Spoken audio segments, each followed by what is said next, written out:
So it's 9:45 a.m. on the 22nd of January 2020. In this last few weeks, there's been a lot of furore in Britain and to a lesser extent around the world around the state of the British royal family. Not a particular subject that's dear to my heart because, as many of you know, I am not a royalist, although I am a monarchist, in that I still ascribe to the old magic that the nation needs a king or a queen. And in that context, I will always support the idea of having a monarch, even if it's just a figurehead. However, as many of you also know, I've also been of the opinion that most of the royal family need to go and get a job because they're a waste of public money, in my opinion. Having said that, the hardcore of the royal family do get my support simply because they're doing their best for this country that I'm a part of. So in that way, I do support them. Nevertheless, in recent weeks, there's been a lot of press and media attention on the fate of Prince Harry and his wife, Meghan Markle. Now, 2 years ago, I did a video on the wedding. The wedding took place at a really, really inauspicious time. And I was quite critical at the time of the choice of the wedding. It made it very clear to me that they did not have an astrologer working for them.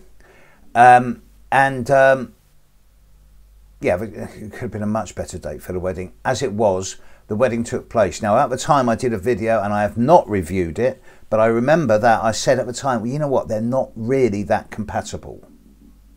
But they seem like nice kids, so let's wish them well. So I thought I'd do a quick review of this. And particularly, in Britain, there is a lot of sniping, subversive and underhand attitudes towards Meghan Markle. Now, there's lots of people out there with opinions.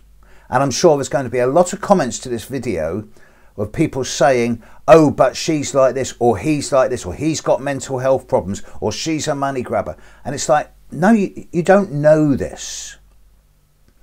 The reason people make these assumptions is because they believe what they read in the newspapers or see on the television. They don't know the people in question, so you're really not qualified to make judgments based on purely what you read, because who believes the newspapers or the television anyway? But then humanity likes to be in a state of selective believing because it suits their own individual patterns and agendas. This doesn't make me any different in that I have my own opinions, but I try as best as I can to be objective here. And the astrology does give me an objective perspective. When I look at the horoscope of Meghan Markle, and we do have an accurate birth time for her, so we can give an accurate assumption, there is nothing nasty in her horoscope. She seems quite a nice person. There's a lot of baggage around daddy, male role model, authority stuff, yes, but it will also, as she gets older, help her become a lot more disciplined and structured and living within her own boundaries rather than those pushed on her by others. It's pretty clear that there was always going to be trouble for her from an early age with siblings and with father, but this is nothing new. This is, we know this to be true. The only really challenging aspects in Meghan Markle's chart at a natal level is that she has Pluto square the ascendant. And this is what contributes to making a lot of people cautious or even suspicious of what they think are her motives. Now, I'm not trying to defend her. I don't know the woman. She may be a real Lady Macbeth. She may be doing her best to be another Princess Diana. But I am suggesting that in her horoscope there's a lot of really lovely aspects. Sun trine the midheaven really strongly. Venus and Mars perfectly sextile to each other, as has Harry in his chart. The thing is, with Meghan's Venus and Mars, they're in Virgo and Cancer, whereas Harry's Venus and Mars sextile is in Libra and Sagittarius.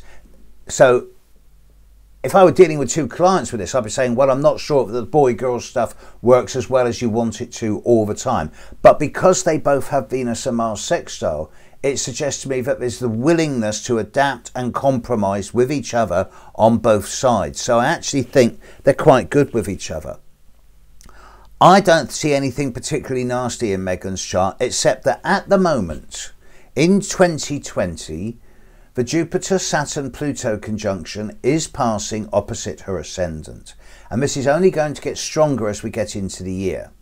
So I'm pretty sure they don't have an astrologer working with them.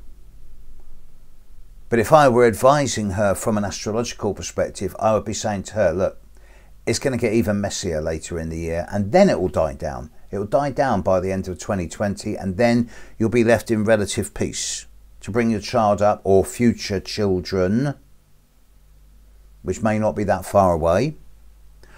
But from now to the end of the year, it's quite messy, and the more you stick your head above the parapet, the more you're going to get sniped at.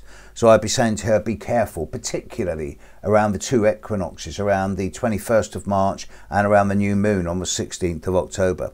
She's in the sights of a number of newspaper editors who think they know what's best for this country. And yeah, she's still got Uranus squaring her Mars, and in 2 years' time she will have Uranus squaring her Sun. But I stress, there's nothing nasty about this woman.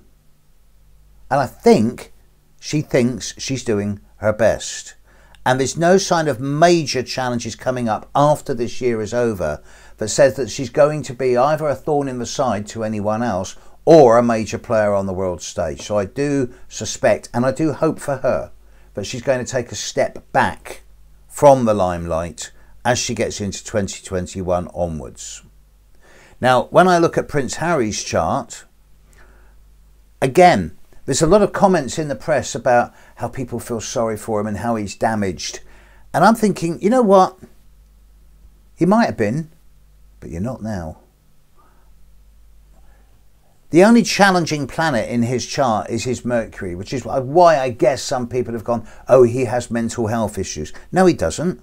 He has Mercury square Chiron in his chart and Mercury square Uranus. So logical, rational, analytical, functional communication has never been his strong point. It's not about him getting people to understand. It's about getting people to know what he means. And if I were advising him, I'd be saying use metaphor and analogy and facial characteristic and body language as much as logic and analysis.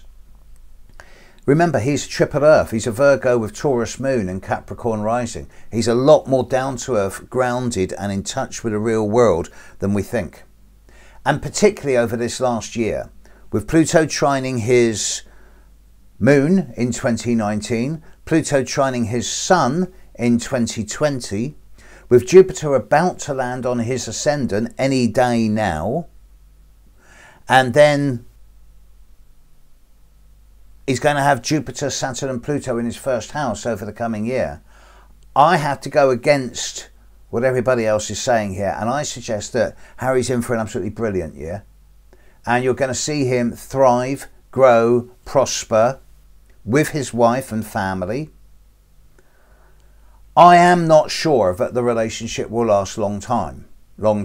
I think it will, because I do detect quite an element of similarity. However, because the Venuses and Marses don't really work as well as they could, and she has the moon in Libra, he has the moon in Taurus, not two signs that normally get on, although they're both ruled by Venus. I'm still not convinced about the longevity of the relationship, but that is up to them. Previously, I would have said there's not that much chance of it turning into a long-term relationship. I'm a lot more optimistic now, especially with recent events. And I kind of understand why he stepped away from the firm. He wants to build his own life. She seems to be willing to build her life alongside him. So I suggest that these are two people who are going to go away and get on with their own lives and not buy into the hype and spin. And they're going to sort of fade into the background whilst remaining effective and efficient in doing what they're doing. And Harry particularly is going to have a very successful year. So cautious optimism here. I wish them both well. And ideally, the rest of the world will just stop sniping at them and let them get on with it. Catch you later, world. Bye.